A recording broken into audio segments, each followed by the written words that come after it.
Billionaire thoughts, billionaire dreams. I know niggas who played ball and gave it up for lean. Millionaire thoughts, billionaire dreams, but my account in overdraft, I'm about to scream. Rich man greed, A poor man prayers, every man bleeds. but look how God made us. Too many losses, it's only right that we win. Yeah, I made a promise I'm never gonna lose again. Yo, what's going on? It's your boy SL550, and this is the N.G.L.A. podcast. Before we start, man, make sure y'all like, share, comment, and also subscribe to the channel if you are not subscribed. I see a lot of people tapping in, not hitting that like or that subscribe button, but it's still going up, and I do appreciate the people who do tap in with me, even if it's for a short while.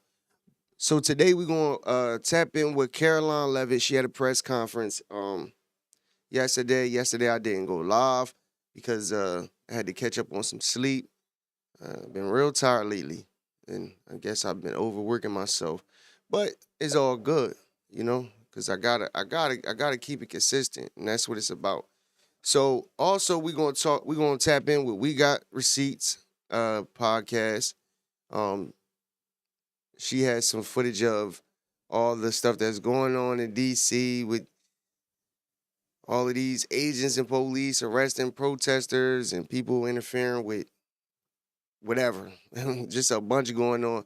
I be just thinking in my mind, though, like, I just don't, like, people just be doing shit just to do it. And that's just what I realized. It ain't even people, a lot of these people don't even have a goal. Like, they don't even have a goal or anything. They just want to be in the mix. They want to go viral. And that's the problem with today. Everybody worrying about clicks and views and going viral, bro. And they hurting themselves in the process. Then we gonna go into this video. I seen it. I wanted to play it yesterday, but I didn't go live. But it was a video that the podcast is called Basic Black Podcast, I believe. And this guy, he tapped in with Wilmington, Delaware, to see if the claims that Dr.Umar's, have been saying are true. So we're going to tap in with this. Like I said, I view a little bit of the videos, but I don't go far in because I want to react to them with you guys. But we're going to tap in with that about Dr. Umar and his whole situation. I actually seen a clip of him. Not a clip. I seen a video he posted. But the only reason, I guess I might play it if we have time. But I watched it, and all he really did was just, say fuck the haters, and said that the video basically was him saying basically nothing different outside of, he just said Friday he's supposed to hear something back about this, frozen account, or, when they froze his account, they were supposed to refund him the money that was in the account. So he wants to get that money so he can basically start a new account, I guess, with a new bank or something, and keep his motion going. So he, that's basically the gist of the video, And he was saying, like, fuck the haters. I think he said 76 million views a month on Instagram. It was something in that range. It was definitely a big amount, And he basically was saying, like, fuck the small streamers and all of that. They, been hating on him, So he definitely clapping back at people. So hey, that's what's up, man. It's all respect. My thing is this: from what the things I see, I just see just another nigga trying to get over on the people. So we're gonna tap in with like I said, the Basic Black podcast, and he gonna go over his whole thing. That I guess he been really going in on it. And then we're going to go over this small clip of Thomas Sowell talking about the welfare state. It's off topic of the videos that I'm playing today, but I just wanted to play it because I just wanted to kind of tap in with just the culture and just, how we need to just get up out of this frame of mind that we've been programmed to think. And it's more than just a welfare state. It's definitely more than that to it. But it's definitely a big component, and Thomas Sowell going to give us some. He's gonna drop some jewels on that. And then we're going to end it with Eagles. You know, we're going to talk about, we're going to tap in with Thomas Mott, and he going to break down this whole cornerback situation, defense, and all of that. Yeah, man, it's going to be a good one today. People, you feel me? So let's get on with this Karoline Leavitt press conference, see what she talking about. You know, I know she probably, you know, going to go in on the media. They going to ask some dumb questions, just regular shit. But she pretty much going to give some updates. Good afternoon, everybody. Good afternoon. How are you? Good to see all of you. What we've witnessed President Trump accomplish over the last few days has been nothing short of remarkable. We are now 3.5 years into the war between Russia and Ukraine, a brutal conflict that has claimed hundreds of thousands of Russian and Ukrainian lives and cost trillions of dollars. The weakness and incompetence of Joe Biden foolishly allowed the killing to start in the first place. Until President Trump returned to office in January, the bloody and broken Biden status quo was to endlessly force American taxpayers to fund Ukraine no matter the cost, no matter how long it takes, and no matter how many lives were lost. There is no denying that Biden's America Last foreign policy moved the world further away from peace. President Trump rejected that failed approach, and instead, over the last 7 months, has relentlessly pursued peace throughout his second term. And thanks to President Trump's efforts, we finally have movement after years of deadly gridlock. On Friday, as you all know, many of you were there, President Trump hosted Russian President Vladimir Putin in Anchorage, Alaska, for a bilateral meeting. This was the first time President Putin has been to the United States since 2015, and the first time he has met with an American president in years. President Putin publicly confirmed what President Trump has said all along. The war between Russia and Ukraine never would have started in the first place if President Trump were in office. This was always obvious to any person with a shred of common sense. Just look at what took place during the last 4 administrations. Under George W. Bush, Russia invaded Georgia. Under Barack Obama, Russia took Crimea. Under Joe Biden, Russia invaded Ukraine. But under President Trump, Russia did not invade nor take anything. President Trump is the only president this century, Republican or Democrat, who has held Russia in check and ensured peace in Europe. That's because Russia has always greatly respected President Trump and his peace through strength foreign policy approach. But overall, the bilateral talks in Alaska were very productive, and multiple key points were agreed to between the two leaders that truly opened up the door for Phase 2 discussions, which took place yesterday here at the White House.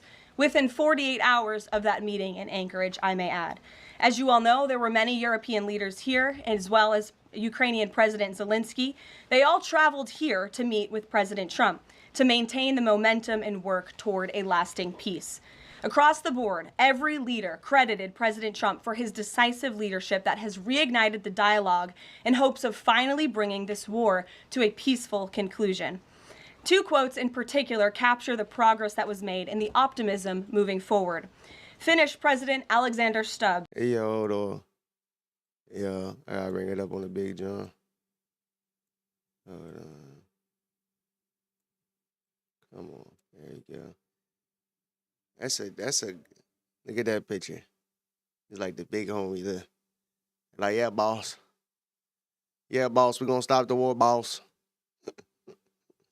Yeah, that's a fucking boss ass picture right there. That's crazy. Yo, Trump be doing shit on like this on purpose. He know what he be doing. Yo, Trump funny as hell. Hold on, where the fuck? Oh, I must have paused it. My bad. Alexander Stubb said, "I think in the past 2 weeks, we've probably had more progress in ending this war than we have had in the past 3.5 years. Again, that is the president of Finland, a country that shares a border with Russia. That's what we call the President Trump effect. NATO Secretary General Mark Rutte also summed it up well. Without President Trump, this deadlock with Putin would not have been broken. He is the only one who could do this. Following the encouraging conversations yesterday, President Trump spoke with President Putin by phone, and he agreed to begin the next phase of the peace process, a meeting between President Putin and President Zelensky, which would be followed, if necessary, by a trilateral meeting between President Putin, President Zelensky, and President Trump. As the president said, Vice President Vance, Secretary Rubio, and Special Envoy Witkoff will continue to coordinate with Russia and Ukraine to make this happen as soon as possible. It's very important to remember that before President Trump's landslide victory last November, there was no end in sight to this bloodshed. Now, there may finally be light at the end of the tunnel and an opportunity for lasting peace. That's because President Trump is the peace president, and American leadership is back on the world stage. It should not be lost on anyone in this room that world leaders are coming right here to Washington, D.C. for help. While previous presidents have traveled halfway around the world to apologize for America, President Trump stands up for America, and he has firmly restored America's status as the undisputed leader of the free world. However, one thing that has absolutely not changed is the media's negative and downright false coverage of President Trump and his foreign policy accomplishments. From the beginning of this entire process, much of the left-wing media has been actively rooting against the President of the United States in the pursuit of peace. Initially, the media ridiculously claimed that President Trump was somehow beholden to Russia for even agreeing to have a face-to-face discussion with President Putin inside of the United States. The media said President Trump was making a grave mistake by, quote, legitimizing Putin. They were aghast that President Trump would treat another world leader like a world leader. The media relentlessly attacked President Trump and claimed he suffered a, quote, major defeat for not immediately emerging with a final agreement, even though he said heading into that meeting, this was a meeting to listen and to understand how to move the ball forward. All weekend following those historic U.S.-Russia bilateral talks, we listened to clueless pundits on television trying but failing to claim that the president had failed. The so-called experts in the foreign policy establishment, whose record is nothing but endless wars, trillions of wasted taxpayer dollars, and dead Americans, have the nerve to try and lecture President Trump, who has solved 7 global conflicts in 7 months, about peace. This is the same president, by the way, who brokered the Abraham Accords in his first term, on top of more than half a dozen other peace deals this year alone, as I just said. We also saw yesterday the president of Ukraine and all of the other major leaders of Europe fly across the Atlantic Ocean to meet President Trump at the White House because of the progress that was made, and that, if you ask the media, failed meeting, but it was not. It was highly productive and it was successful. This is why Americans' trust in the mass media is at a lowest point in more than 5 decades. Diplomacy is a delicate process, and instead of Like, don't you just love when she just be chewing them the fuck up? Because it's so true, man. Like, it's true. That's all they do is lie. Anything Trump do, and Trump has said it multiple times, just to let people know, it doesn't matter what he does. They still gonna say, just report all negative things. Like, they don't even give it a chance. Before, I showed y'all the clip of, who was that, CNN? Yeah, it was CNN. I know Jake Tapper was on, but it was damn.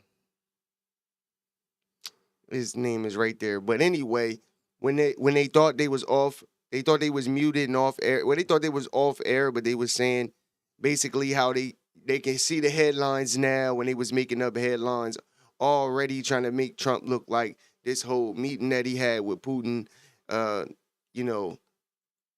wasn't a good look. Like, bro, and not just, like I said before, stuff like that is meant to happen to expose them, because people really look for, I've seen clips of people say, like, do you watch Fox News? When Fox News, they do bullshit too. They even had an anchor, a female, she was saying some false shit about the whole Trump-Putin meeting too. But another anchor that was on, I'm not good with their names, not all of them, but another anchor that was on basically put her in her place in a nice way. They was on air.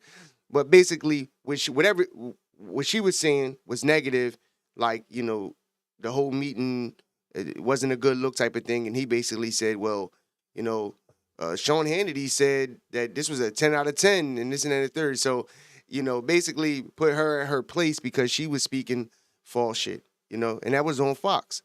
So they do bullshit too. They got anchors that do bullshit, but for the most part, I feel as though, just from me doing my little research here and there, that they're the most honest out of all the news media stations.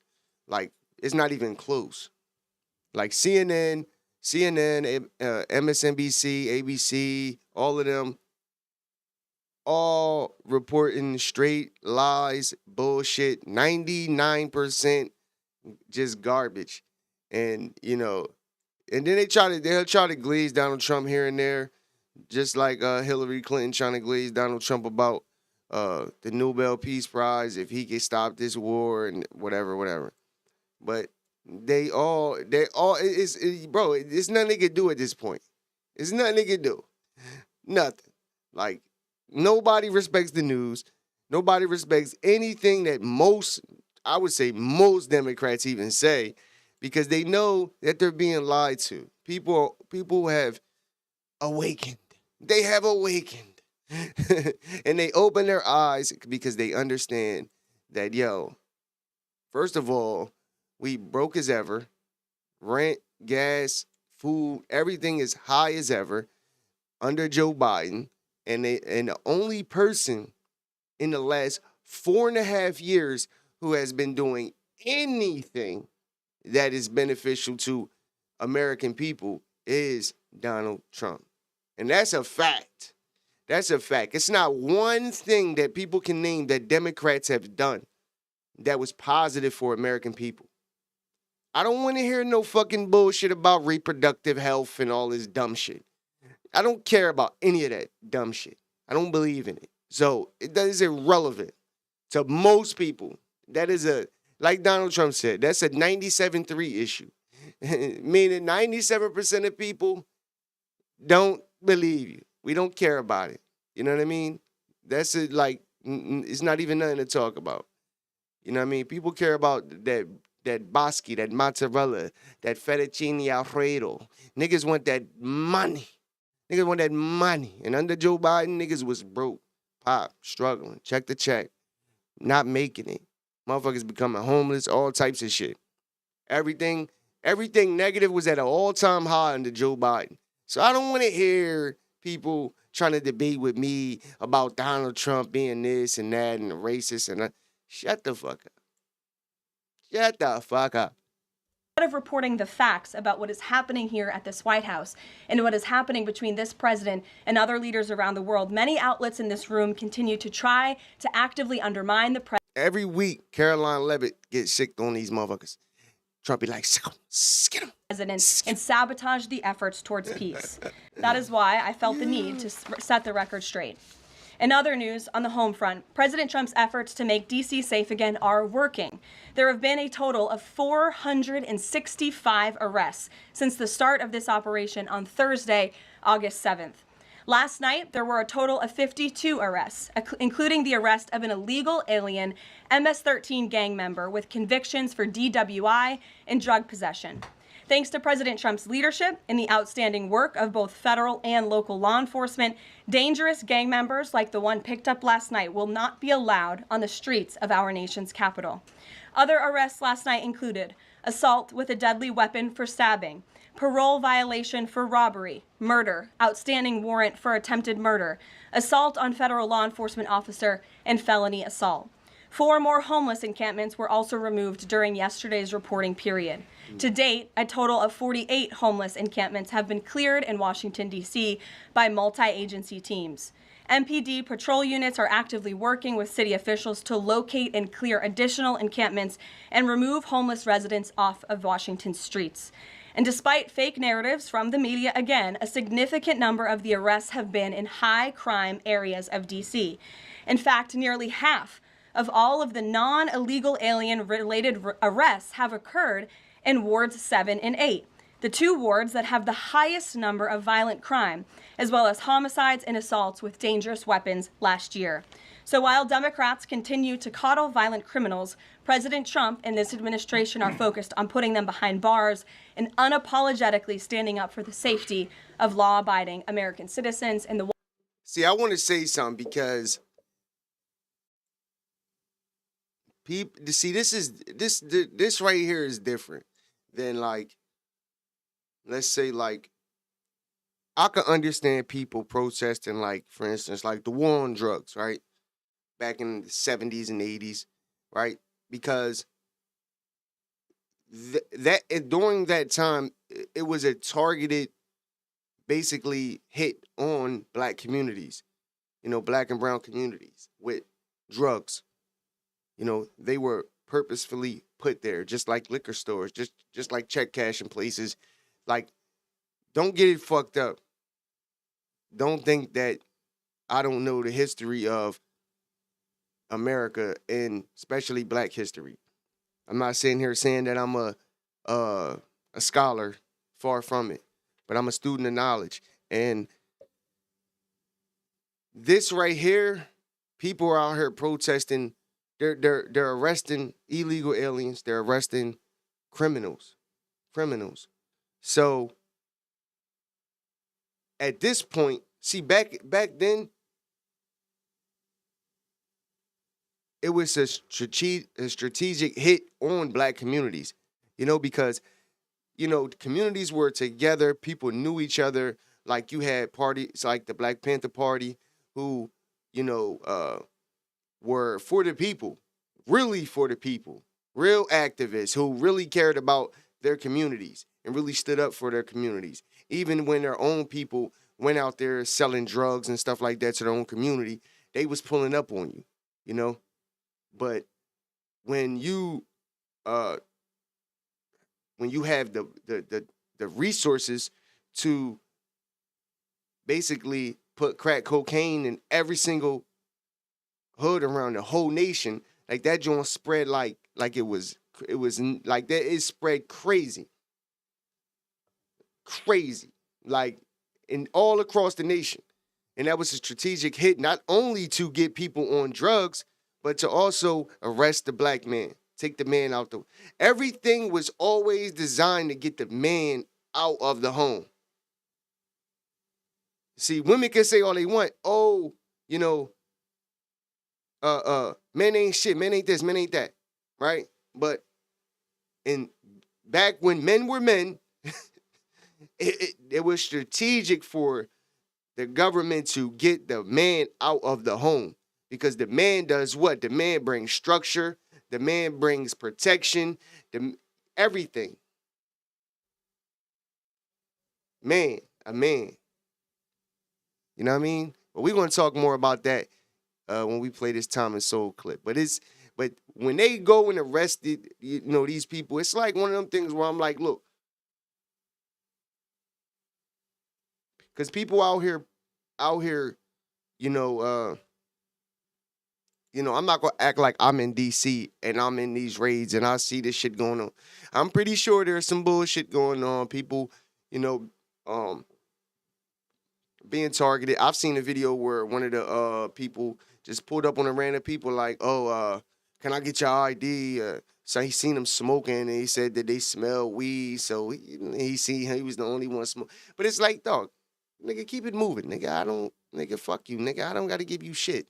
You know what I'm saying? But at the same time, it's just like, at this point, it's like, they're there. They're there. They with all the bullshit. Like, me personally, I'm just staying out the way, bro. And that's what I think people should do. White House will continue to provide all of you with the results of this operation in the days ahead. So with that, I will take your questions today. Here in our new media seat today, we have Jack Posobiec, who joined us in Anchorage, Alaska last week. Jack, thanks for being here. Why don't you kick us off? Karoline, thanks so much. So a couple of questions regarding the status of these peace talks. Obviously, we saw the President and President Putin there in Anchorage. We saw the world leaders here yesterday with this summit. We've heard phrases like coalition of the willing. We've also heard Article 5-like guarantees.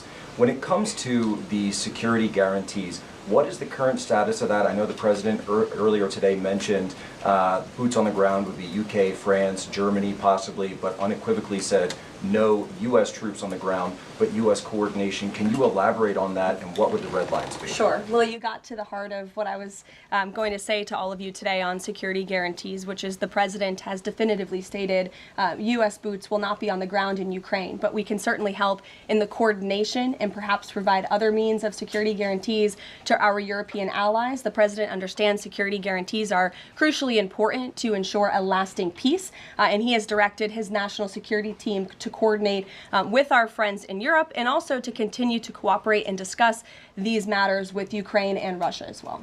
Karoline, now, have the Russians responded at all? I know we spoke with President Putin last night. What has been their response? Because we've heard some reports from the Kremlin and others saying they're unequivocally against NATO troops on the ground. Well, look, the president continues to have these conversations with both leaders. Those conversations took place in Anchorage, Alaska, again yesterday with the Europeans and President Zelensky, and he has directed his team to come up with a framework for these security guarantees that can be acceptable to help ensure a lasting peace and end this war. And then just last question real quick on this. Regarding some of the funding, we're hearing questions about another round of weapons sales or possibly a round of U.S. purchases of Ukrainian drones. Will that money be funded by the U.S. taxpayers? Are we finally going to see an end to the U.S. taxpayer-funded, seemingly endless mandate for these foreign wars? Well, the president is very sensitive to the needs of the American taxpayer, and immediately upon entering office back in January, he made it very clear that we're not going to continue writing blank checks to fund a war very far away, which is why he came up with the very creative solution to have NATO purchase American weaponry because it is the best in the world, and then to backfill the needs of the Ukrainian army and the Ukrainian people and their military. So that's the solution the president has came up with. We'll continue to see that forward. As for any additional sales, I'll have to defer you to the Department of Defense. Thanks so much. Thanks, Jack. Kelly. What has President Trump learned that tells him that Vladimir Putin would be willing to make a deal for him, for President Trump? Well, the president has learned a lot, which is part of the reason he opened up this dialogue. The previous administration, who oversaw the beginning of this war, refused to talk. And President Trump has always said, in order to learn, in order to move the ball forward with diplomacy and towards peace, you have to have open dialogue. And so that's why the president has had several conversations by phone and, of course, an in-person meeting last Friday with President Putin. He also has talked to President Zelensky dozens of times, had him here at the White House yesterday, and he's understanding what both sides want, what both sides are going to have to give up. And he has always said, in order to get a good deal, both sides are going to have to walk away a little bit unhappy. So he continues to learn a lot throughout these conversations, which is why we've seen progress from both sides. And I would also just add, when it comes to learning and moving the ball forward, look at how both Russia and Ukraine have actually talked directly for the first time in many years, thanks to the efforts of this president and this administration. Specifically for President Trump, though, what do you think Putin's motivation is to try to do something for President Trump, as opposed to just resolving the conflict? I think, as I just spoke to in my opening remarks, Kelly, Russia and all countries around this world actually respect the United States again. And the president is using the might of American strength to demand that respect from our allies, our friends, our adversaries all around the world. And we've seen that not just lead to progress with Russia and Ukraine, but also we've seen it in the closing of 7 global conflicts around the world as well. We've seen it with the release of hostages in Gaza. You've seen it with the end of the conflict between India and Pakistan, which could have resulted in a nuclear war if we had not had a president who believed in the strength and the leverage that comes with the job of being the president of the United States of America. Rachel. Thanks, Karoline. Heading into Alaska, a lot of the focus in the talk was on this trilateral meeting between these 3 leaders. Can you explain how this went from a trilateral meeting involving President Trump to now the focus being on this bilateral meeting without the president first? Well, look, the president has spoken to both leaders about this, and both leaders have expressed a willingness to sit down with each other. And so our national security team will help both countries do that. Ultimately, the president has always said that there are areas of disagreement in this war that will have to be discussed and decided upon by these 2 countries. And so he wants these 2 countries to engage in direct diplomacy. He's said that from the very beginning, which is why he's a I just think it's so crazy that after all of these, fuck months that since Trump been in there for literally a few years now, this whole situation has just been going. It's like, bro, And then you really look into it and you like, motherfuckers is losing. Like people, like we look at death. I guess, death is a regular thing. It's guaranteed to all of us. But at the same time, people just getting killed in this whole situation. And you think about it, it's for nothing. Like, it's for nothing. Like, and it's continuing all for the sake of pride, basically. A month redrawing the map. Motherfucker lost a little bit of his country, and he willing to lose thousands, tens of thousands of lives. I just think, when you really think about these things, they talk about it like it's just nothing, like it's just a regular day. But it's just like, really think about it. When you think about war and all of these things, I think in some cases, certain violence is necessary. But this situation is just dumb. The fact that they even still talking about it is crazy to me. Like, at this point, motherfuckers just be like, look, man, we gonna drop the nuke on both of y'all niggas. Agreeable to the idea of having President Zelensky and President Putin get together, and I understand accommodations for that meeting are underway. As soon as we hear more details, we'll be sure to let all of you know. And just a quick follow-up. We know as of right now there is no ceasefire in place. We've seen Russia continue its attacks on Ukraine. What indications is the president getting from Putin that he wants to have this meeting? Even if it's true, you see how they always put it in the sense of Russia attacking Ukraine. Like, that's how they always going to try to word it to make it seem like, Russia and Putin is the bad guy, and, Zelensky is a good guy, and they're being bullied. Meeting with Zelensky soon. Because he spoke to him directly yesterday. And he expressed that Haley, sooner rather than later. He spoke to that directly yesterday, and the president put that in his statement that he gave to all of you, the news media, knowing you'd be asking following that conversation in the effort of transparency. Haley. Hey, thanks, Karoline. You made clear no U.S. boots on the ground. Is the president considering U.S. boots in the air as a... Yo, they hate the fact that she is not Karen Jean-Pierre. They hate it. They hate it. Like, because with Karen, they were able to just say all of these type of things and she'll agree with them. Oh, yes. Yeah, Putin is a horrible person, and, they're being bullied, and we need to go give them a lot of money and a lot of weapons. Like, they hate Karoline Leavitt because she will cut you off. She don't give a fuck about what you're talking about. She won't let you just lie. She's not just going to let you lie, bro. At all. Like, facts. Like, that's, come on, like, super unnecessary. And they don't, at this point, it's like, it's not benefiting. Like, I don't even understand how their bosses, the people they work for, even if they work for themselves, it is not going to work. It's not going to work because it's a smaller percentage. Before they had more than half of the population in America believing them, riding with them. You know what I'm saying? Like, time for a change. You remember Barack Obama? Time for a change. I told y'all I made a song and everything about it. Like, and they had everybody. Everybody was programmed and manipulated. You know what I'm saying? Including myself. But now it's over.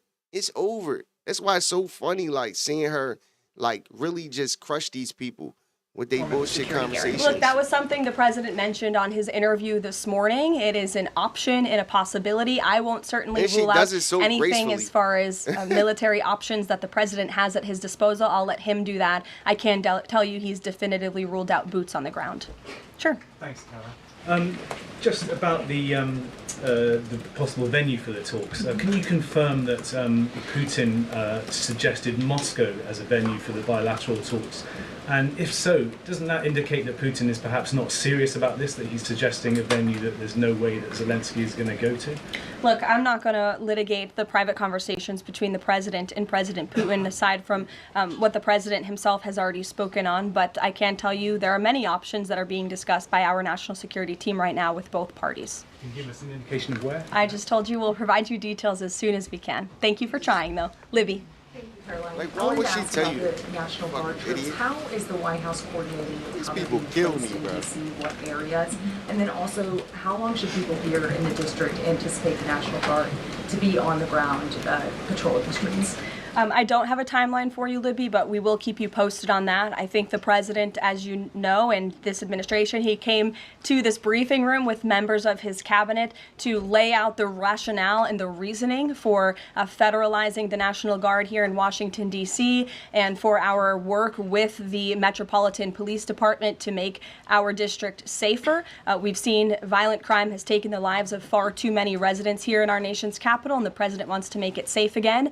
And as for the coordination efforts, this interagency team is meeting and talking daily. In fact, there's a meeting taking place right now in the West Wing with members of the interagency task force to continue to discuss not just the National Guard deployment, but also how we can continue to remove public safety threats off of the streets of Washington, which, as the numbers I just showed you prove, they are doing every single night. I will just reiterate, 465 total arrests and counting since the start of this operation. I believe 11 or 12 days ago, I'll have to check the calendar, but those are pretty remarkable results. If not for this task force and their high level of coordination and the leadership of this president, there would have been 465 more violent criminals on the streets of this capital that you all live in every day. So I think we should all be very grateful for that. Stephen.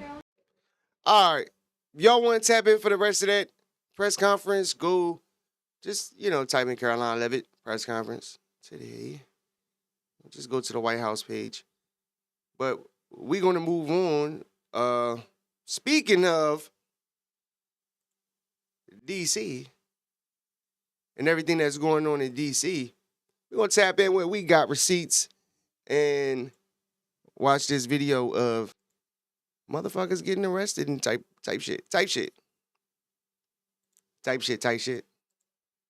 Attorney General Pam Bondi empowering officers in the nation's capital to assist ICE agents as part of Trump's federal crackdown on crime in D.C. The police just used excessive force. Under Donald Trump's directive, D.C. will become safe again and it will become clean again. You have Virginia sending in 400 troops. South Carolina decided to send in 200 of their National Guard, and Ohio 150 just to restore law and order and help Donald Trump with this crackdown on crime.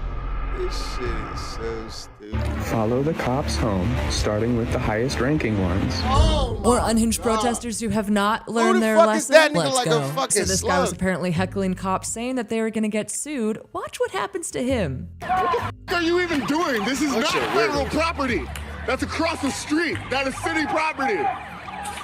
Like, y'all are in violation of the permit of your working orders, right? Like, y'all can and will be sued.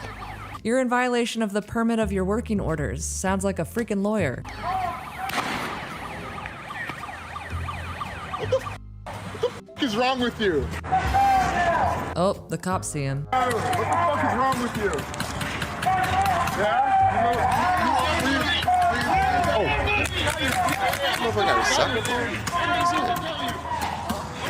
I can't hear you. Take your mask off.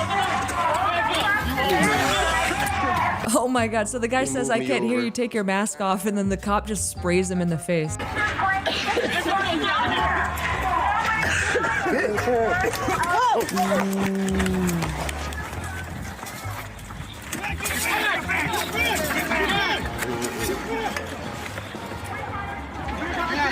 So the guy got upset after getting sprayed, tries to throw something at the cops, and then the cops just tackle him and arrest him.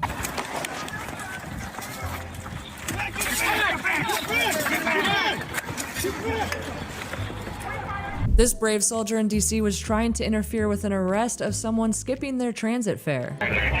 I want people to know that this is a fascist takeover of D.C. and that our youth are going to be directly impacted by this. Get out of the way. It was a teenager trying to skip out of the transit fare, so yeah, maybe the youth will have to pay the transit fare. It doesn't matter about me.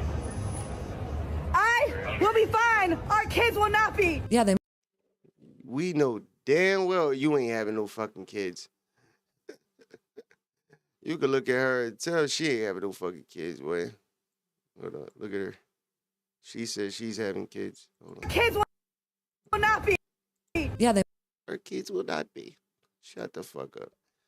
Yo, bro, I just think people do this shit because they just want to go viral, bro. At this point, it's just like, come on, bro. Y'all just trying to go viral, bro. That's all it is. But like, bro, come on. Motherfuckers out there with, you know what I mean? They looking like they in the Taliban and shit. You got their little scarves on.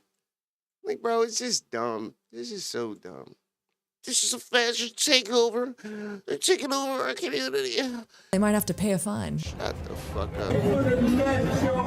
up. So there she was filming. This kid was getting arrested. She was trying to interfere, and she was filming. Arguing with cops, trying to rile other people up. The police just use excessive force. And then one of her friends is filming her saying that the police used excessive force by arresting her. That's a new one. Pathetic. You're a disgrace to this country. I'm sorry to say that I served along with How dare people you like for you. assuming my gender? All right, so these two heroes are arguing with the conservative filmer. The conservative who's filming is not really a fan of Antifa and likes to just film them. This lady right here, sadly, we can still tell that it's a lady. For assuming my gender. All right, so these two heroes are. my gender. Pathetic. You're a whore. I'm sorry to say that I served along with How dare people you like for you. assuming How dare you for assuming that I'm a woman, even though I'm a woman? Yo, bro, that's so fucking dumb, bro. And it's all people like her that's out here protesting, looking stupid as shit. How dare you assume my gender? My gender. Shut the fuck up, you whore. You're a fucking bitch. You're a woman. Not saying that all women are. I need to stop doing that. Anyway, you're a female. You have a vagina. You have a vajayjay. You wear maxi pads at least once a month. Okay? Okay? Okay. my gender. All right, so these two heroes are arguing with the conservative filmer. The conservative who's filming is not really a fan of Antifa and likes to just film them. This lady right here, sadly, we can still tell that it's a lady, is already upset about being misgendered. This guy in the tie-dye weed shirt, is that what it is? Remarkably unchill for his choice of clothing. Apparently was shouting out Kamala 2028 all night. So the federal police at the ICE facility in Portland, Oregon were trying to clear the area. It's federal property. This guy in the tie-dye was shouting epithets at them before getting arrested. Guaranteed. He was trying to say all legal shit. Article 41 says that. Shut your stupid ass up. Come here. Look, they on his ass.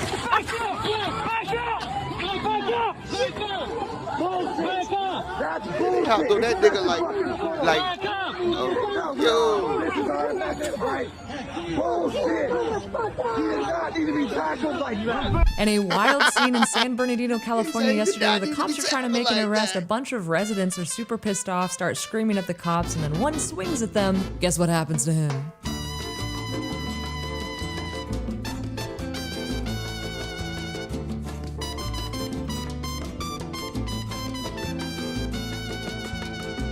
Duh.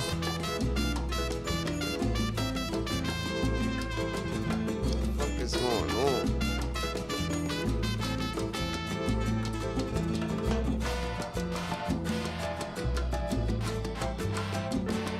I'm sure.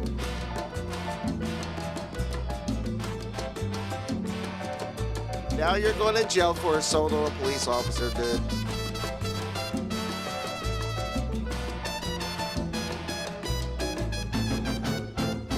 You could see someone hurling their water bottle. All of these people are like, no, we don't want safer streets. We want crime. We want a bunch of people here selling drugs to our children. We want people raping our daughters. We want people, like committing like a lot of crime. Like I want to walk outside and just get robbed. I just want you to come rob me right now. Please. do it. We're fighting for robbers and killers. People are dumb as hell. Like, people are fighting for nothing. It's like, look, all of this just, like, I just be looking at shit like, look, you throwing water, you know what I mean? All of this dumb shit. I wonder what this was like, how this even started. Like, how did this even start? Like, they look like they were at, like, a fucking barbecue or something. I don't know. This shit is weird. The cops right there. Somehow I think the cops are more armed than these people. This brave resistor decided to assault an elderly Trump supporter. Guess what happens to him? Can you see my Stop. I don't care about your sign. You care about my rights either? Stop. You don't care about my rights either? Dude, stop. They don't want you talking. Tell me what. Tell me what.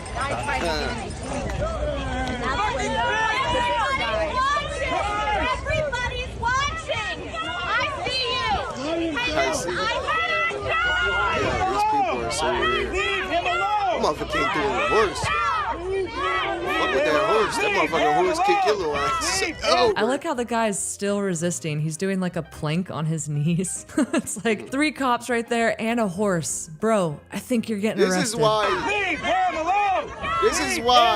is why cops, this is why you need, like, police need reform. That's who needs reform.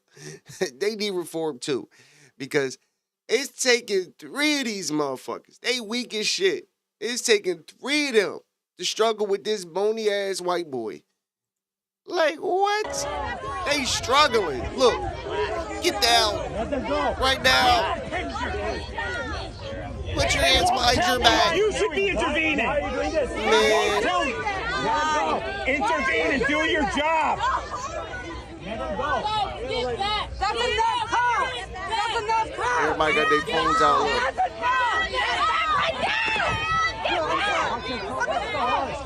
Oh, boy, you better back up, boy. You ain't wild. Boy, don't let that horse. Oh my God, bro. If that horse kick one of them motherfuckers. Look at her. Look at her in the middle. Oh my God, bro. These people are so fucking stupid. You notice they all look the same? Like, just look at it. Like, when you look at the crowd, look at this, like, old white lady right here with the glasses on. Like, they all got on denim jeans, glasses, and just weird. Probably don't know that their gender. So many people think that it's still 2020, that was their first time fighting with the police, that they must legitimately believe that cops don't have the power to arrest people. Well, they're learning now.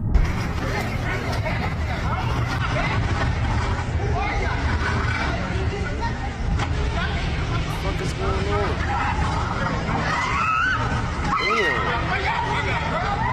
I like how she was refusing to get out of the car, and it's like, dude, it's 3 grown men. You're a small woman. You're gonna get out of that car. What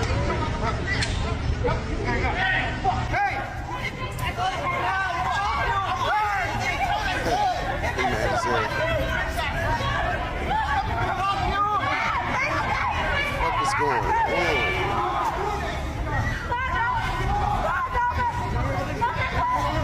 So apparently this lady getting arrested, her name's Tatiana Martinez. She's a Colombian national. Nigga, you let them niggas do that to your chick, nigga? You's a bitch, nigga.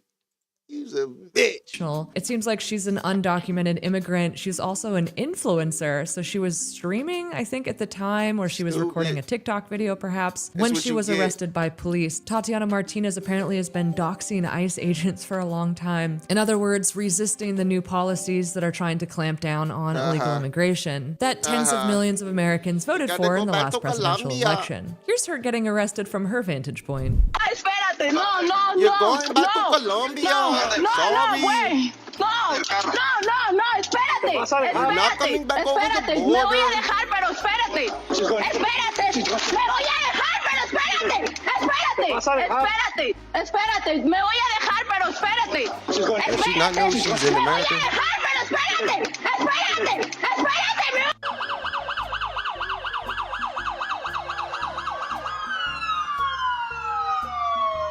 Stupid.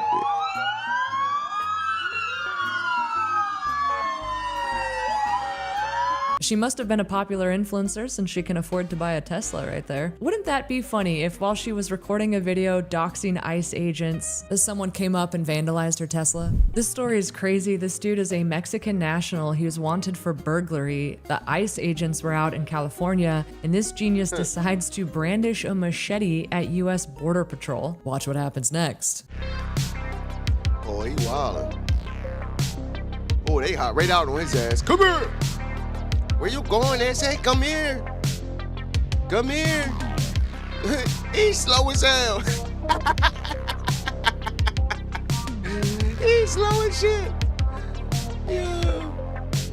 Look, and the cops can't even catch him. He's slow as hell.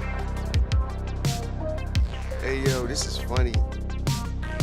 Yo, he trying to hop in. Oh, I'm about to say, he about to hop in somebody's shit. You right. He done got his ass. So Los Angeles is a real-life GTA, Grand Theft Auto. That's all I've learned. So this lady was trying to heckle feds in DC, and they completely owned her. Watch what happens. All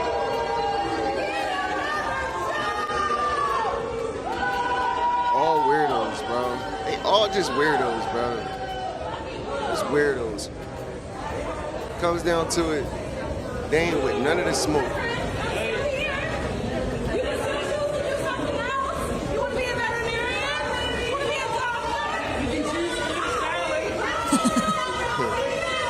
So this lady was shouting at the cops, you could choose to do something else, you could get a different job, you could be a veterinarian, and the cop absolutely wrecks her, saying, you could choose to eat a salad.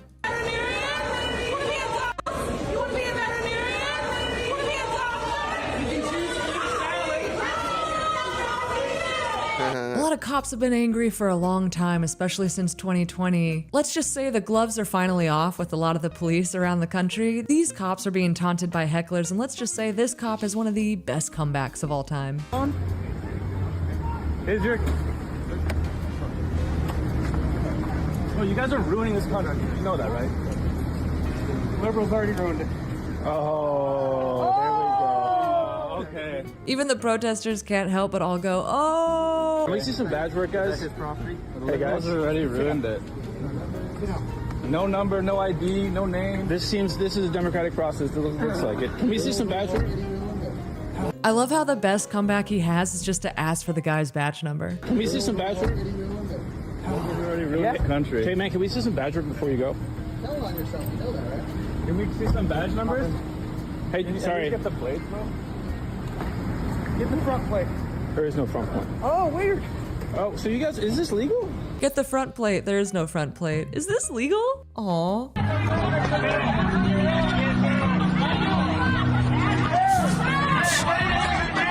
Yikes.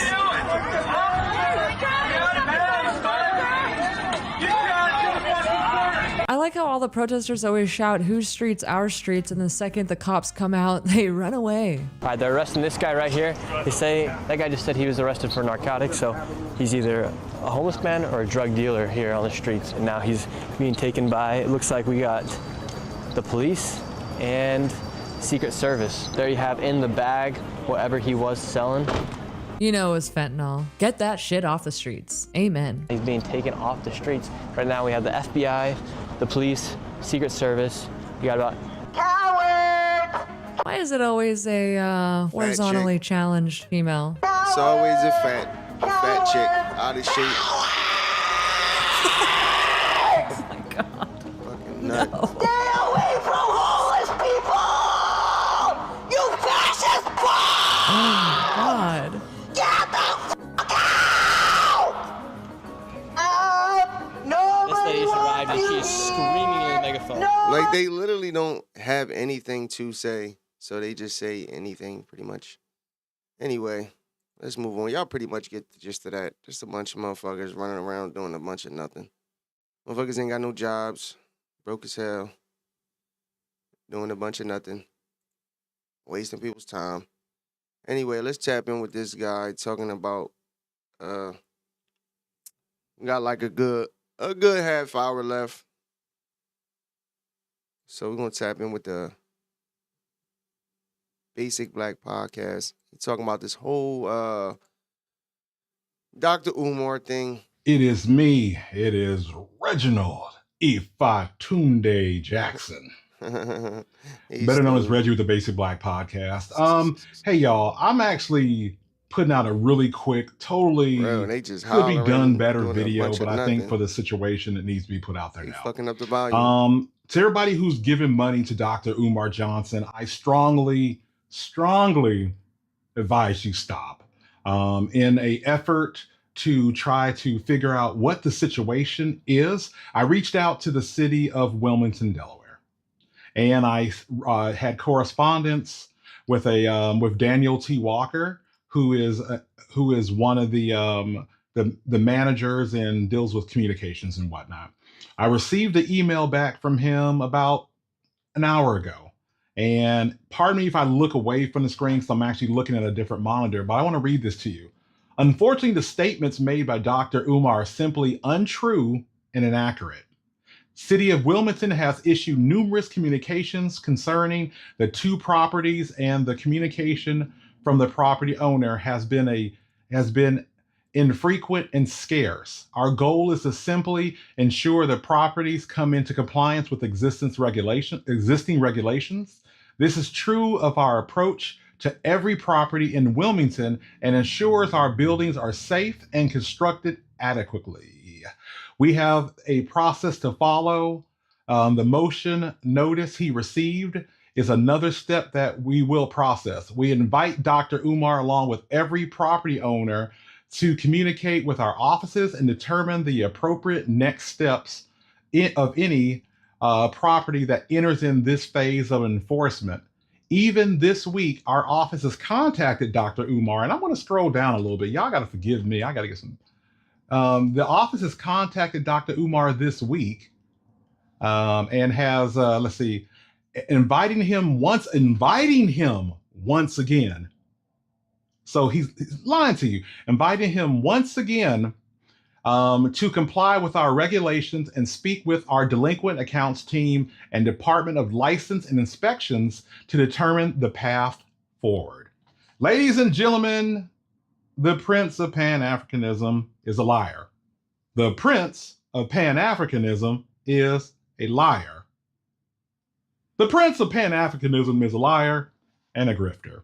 And if you are giving money to Dr. Umar, he is unfortunately another one of these paper doctors who are out here grifting. I've reported about this numerous times, and you normally don't get the press and pub that it deserves. But as a service, I'm gonna ask everybody who's listening to the Basic Black Podcast, and who's listening on this Instagram video, and who's listening on this YouTube video, who's listening regardless of where the platform states, follow, like, and subscribe. I mean, I'm joking with the headscarf and whatnot, but we really have to address how we're looking at grifters in our community. No one is immune, and there are others who have claimed to build projects and museums and whatnot that aren't really too far behind Dr. Johnson. For anybody saying that this is BS and whatnot, I'm gonna try to turn my camera around. Probably can't see it well, but that is the email that I'm reading from, and I'll be more than happy to provide it, and I'll put it in a link in this video. So everybody, beware of who you give your money to, because grifters are always going to be here, and especially ones that call themselves doctors and they're not. The FDMG, Frederick Douglass Marcus Garvey Academy, is only being mismanaged and ran incorrectly by Dr. Umar Johnson. So if you... That's kind of like my take on it too, is that it just, the way it looks is that he ain't paying his bills, he ain't complying with regulations, which I feel as though a lot of these regulation things is like overboard, bro. They got too many regulations, and that's why Donald Trump was saying during his campaign that for every, I think he said, for every regulation, they're going to basically raise 10 or something like that. It's something around that, but it's too many regulations in place that kind of stop people from building projects.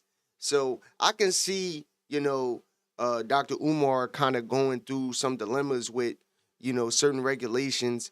But at the same time, when it comes to especially commercial buildings and things like that, they have to be up to code. They have to have a lot of things in place in order to, you know, uh, be rented out for, and he's building a school, so that means he's going to be uh responsible for children who are there. So they want the building to be a certain way. So it's like kind of one of them things where it's like, yes, do they have too many regulations for things? Yes, but also you have to have regulations in place in order to make sure it's a safe environment for students and for any project that you're building, especially a commercial type building. Even well, I'll say any building, because I lived in an apartment. Coming to find out that the landlord, the place wasn't up to code, so it wasn't even really safe to rent out. So luckily, I got out of that situation, um, because who knows? Any day I could have probably got a knock on the door saying that this person doesn't even own this property no more. Who knows? So you got to really, really watch. I know it's off the topic, but watch who you renting from and things like that, and make sure that it's it's actually the person that you're renting from type shit. You know what I mean? Because somebody told me the information, I was like, damn, I might fucking around. It's so crazy how we paid to move into this place.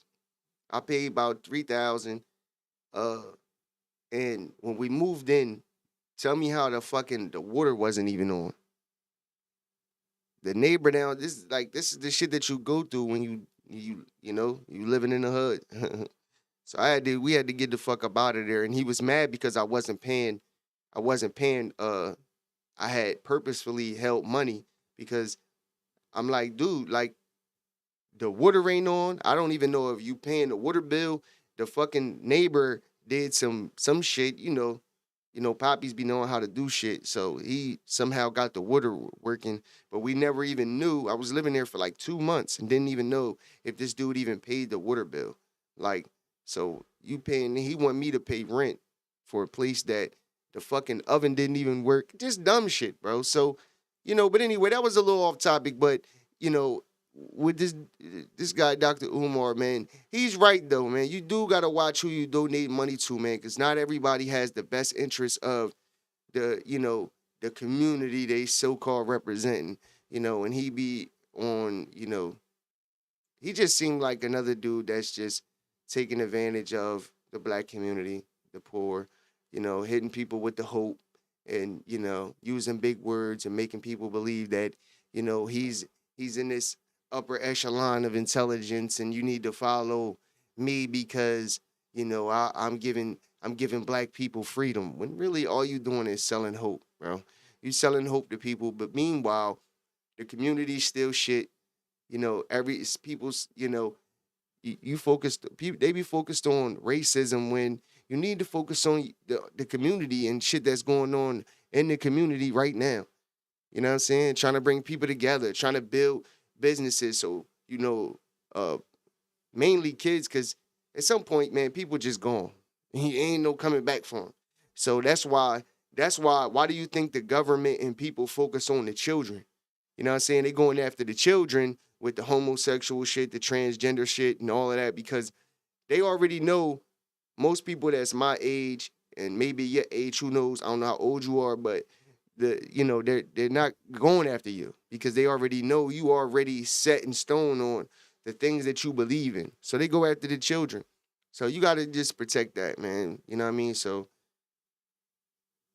Dr. Umar Johnson, You want to go and have a parade, or you want to go and march on the city for this brother, you're really doing a disservice to yourself, because it's in black and white. And then they provide me a timeline also of how they tried to contact him, going back to October of 2024, January 1st, 2025, deadline to request a waiver. He never requested a waiver. April 2025, property owner submitted 501c3 documentation and photos, but did not submit a formal waiver application speaking of an active permit. And it was in revocation. That was April 2025. August 2025, multiple follow-up attempts from the finance department. August 5th, due to continued non-payment and non-compliance, an auction notice was issued in accordance with City Code 34-38B as in Bravo, which allows for the service posting when other delivery methods are not completed. Notices were posted on each property by the entrance by the sheriff's department. And people. So basically, they've been reaching out to him, and so basically he's lying when he said in the video that I showed that, you know, that he didn't get no heads up on any of these type of things when they really been reaching out to him, you know, telling them, you know, about the outstanding bills and regulations or whatever that he had going on, and he just. I think that he's trying to use this as a way to manipulate the people that have donated to see these schools be built. So, because people donate to causes because they think they not think, but they want to help a cause. They want to help a situation. Like they want to see these schools built so black students can, get the knowledge that he be kicking, and now. My accounts are frozen, and then they didn't even give me the money in the account. So let's just say that hypothetically speaking, that's the case. If an account gets frozen by a bank or whoever, the feds, and the procedure is for any money in that account, they send it to you, which I can see that being a thing. If they never sent him this refund check, then that would only make you believe, or you can assume, that there was no money in the account. So, we'll see. Well, if you don't know, when they post those, they take pictures. Dr. Johnson, you're a liar, brother. You're a liar. And you should stop trying to grift people. And I'm going to continue to expose grifters, just like we have continued to do here. If you are a fake therapist, if you are a doctor doing practices that you're not licensed for, we're coming for you. The public will come for you, and I am too. So, Dr. Umar, pay your bills, brother. Pay your bills. Pay your bills. Man, shout out to him, man. Tapping with the black, what is it again? The black, the Basic Black Podcast. My bad, brother. My bad, brother. I don't mean no harm, brother. Dr. Umar out here shaking. He chucking and jiving. You jive turkey. He out here chucking and jiving. You know what I mean? Stealing and dealing. You know what I mean? He dealing hope. And he's stealing your money. Yo, that shit is crazy, man. Like, just think about the mental capacity that you have and to bring yourself to take advantage of the poor, bro. Like, just think about that. Like, you gotta be a sick individual. Like, and that's why I tell people, bro, money isn't the root of all evil, bro. It's the love of the money, man. So, at some point, maybe in the beginning, I'll say this about politicians, that, I think he may have had great intentions on doing great things for the black community. But when a motherfucker just don't have it in them to do, let me say this. He's a good speaker, just like Obama. But when it comes down to starting this school, business, anything like that, not everybody is built to, to do these things. You know what I mean? And he's trying to put a whole community on his back and make people believe that if you're in interracial marriages and, you fucking with the white man and all of this, when it's all bullshit. It's 2025, Dr. Umar. You know what I mean?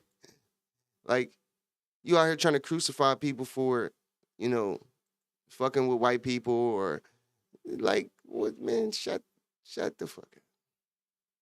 Dr. Umar is crazy, man. But I've been not really liking his content just off the fact that I'm just over that whole, listen, I know the history of, I'm into it. You know what I mean? I fuck with Marcus Garvey. I fuck with Huey P. Newton. I fuck with Fred Hampton, Malcolm X, even Martin Luther King. Even though I thought he was a little bit of a sucker, but I fuck with Martin Luther King. You know what I mean? He actually put his life on the line. You know what I'm saying? Literally. So I could respect him for that. You know what I mean? But there was some things that I didn't like about Martin Luther King. I'm not with the whole turn your other cheek thing. You know what I'm saying? I'm a more of an eye for an eye, tooth for a tooth type of guy. That's why I was more of a Malcolm X type of guy. I like Malcolm X. You know what I'm saying? But yeah, man, Dr. Umar need to tighten up, man. Because it ain't looking good for you, brother. I'm just saying. And it is true. We do gotta expose these type of things. And I keep saying it, and I'm gonna say it again. Social media and all of these things is going to be your downfall, because if you out here pump faking, motherfuckers is gonna pull your card, bruh. You know what I mean? So,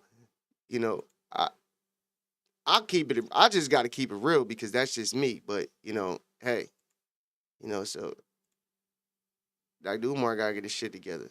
But let's watch this little clip with Thomas Sowell real quick.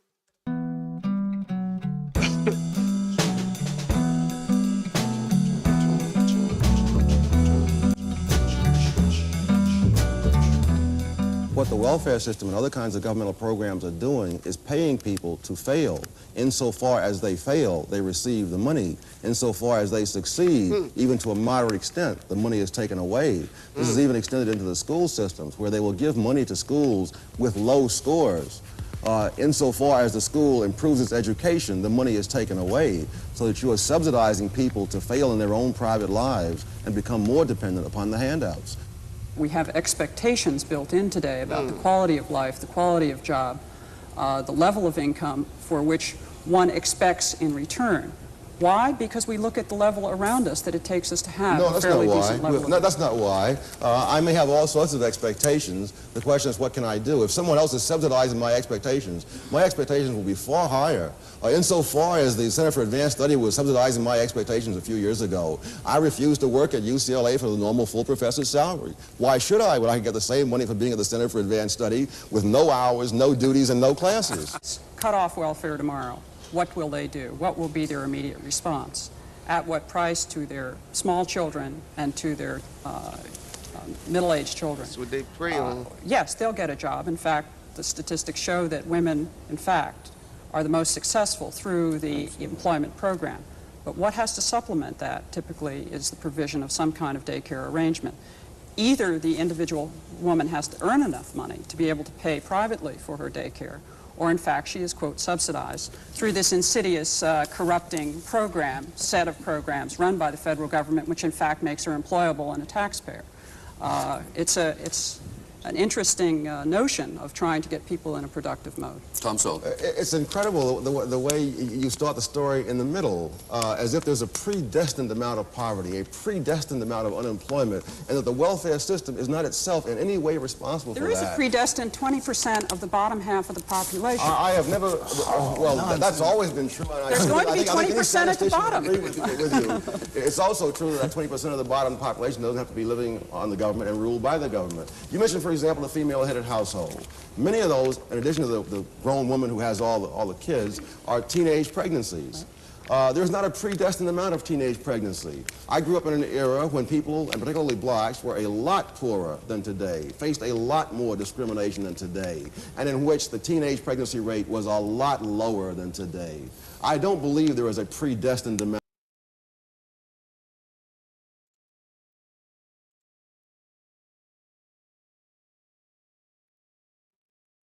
So hold on, let's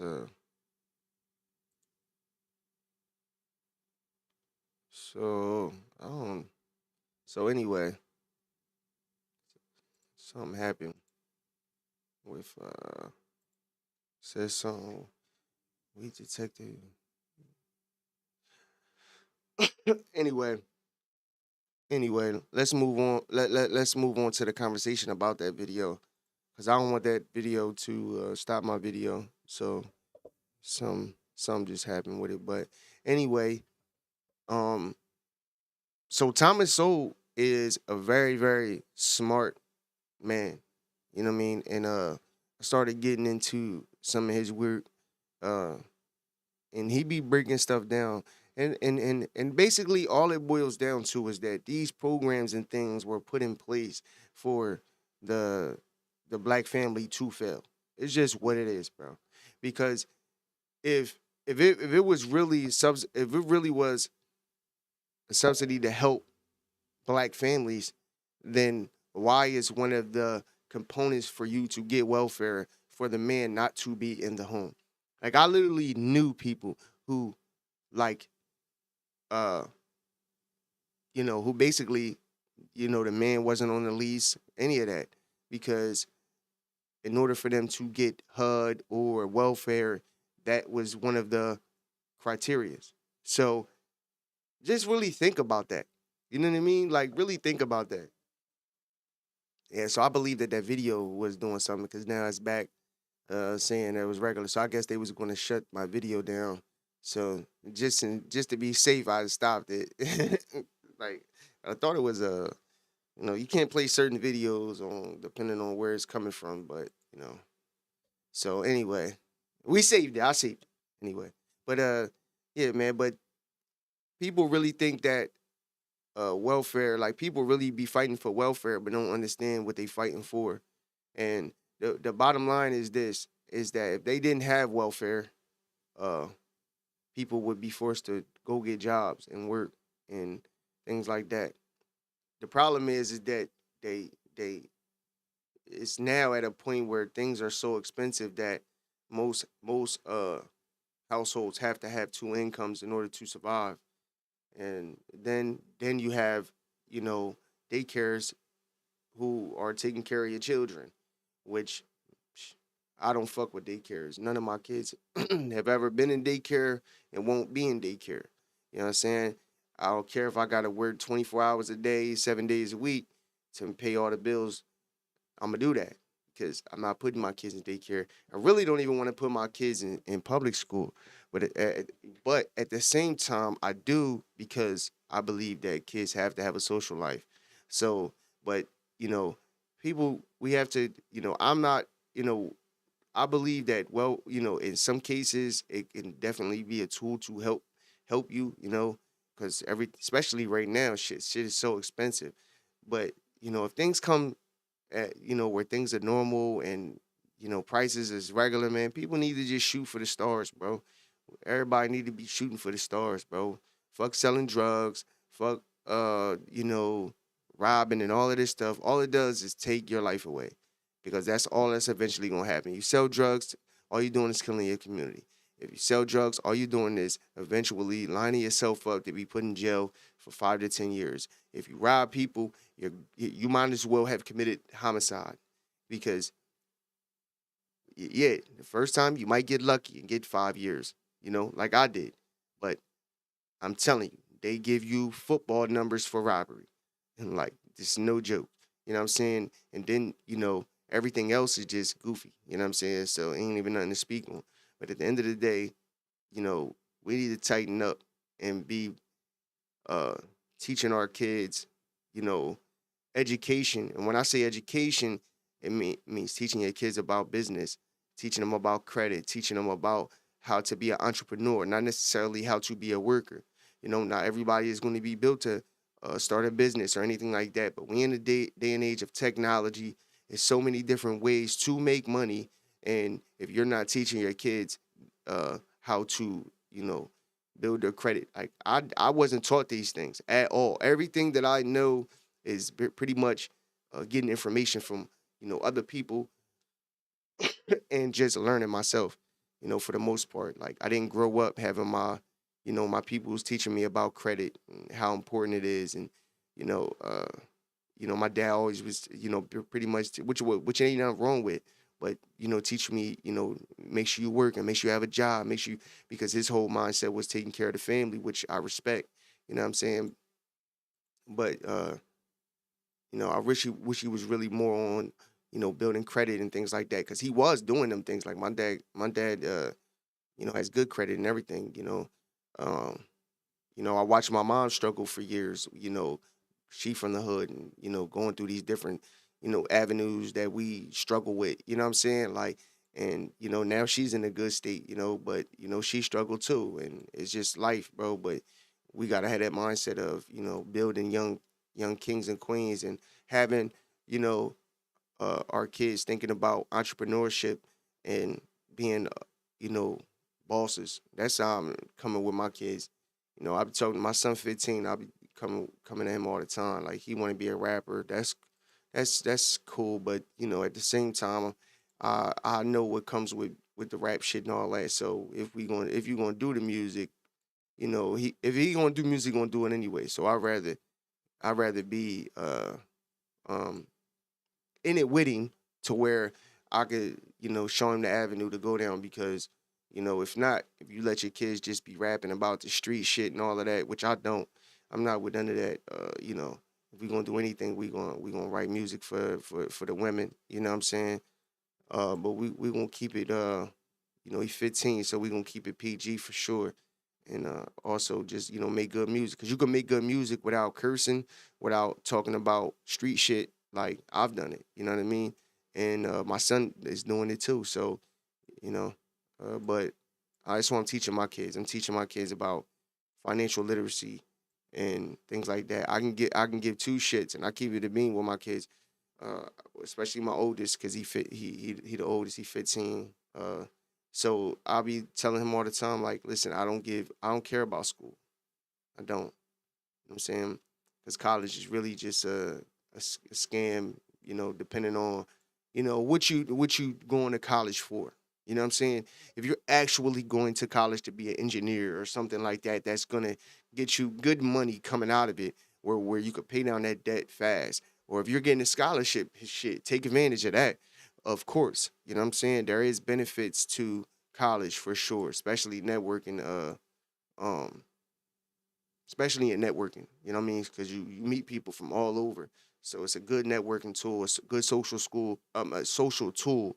That's what I look at college as. I think that's the best components of it.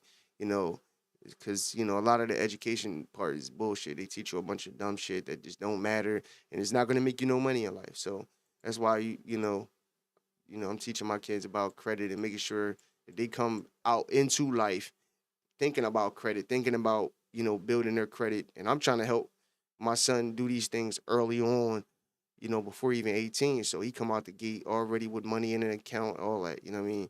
The good thing is he want to work, so that's a good thing. You know what I mean? So he gonna have to do that in the beginning to get to where he gotta get to. But let's get on to this Eagle news and we're gonna end it out. This cornerback speculation has led some to wonder if Cooper DeJean deserves more time on the outside during practice because A, he has played outside cornerback at times in college, and B, as we mentioned, nobody clearly wants to run away with the starting job. So honestly, why not? And well, our wish was Vic Fangio's command as he confirmed before practice on Monday that DeJean would get some outside reps with the ones. You mentioned at the beginning of camp that we'd see Cooper DeJean, an outside cornerback. We have not seen that yet. Why is that? I watched today's practice. Is it coming? He'll be out there a little bit. Is he competition on the outside as well? What's that? Is part of the competition? He is. Yes, he is.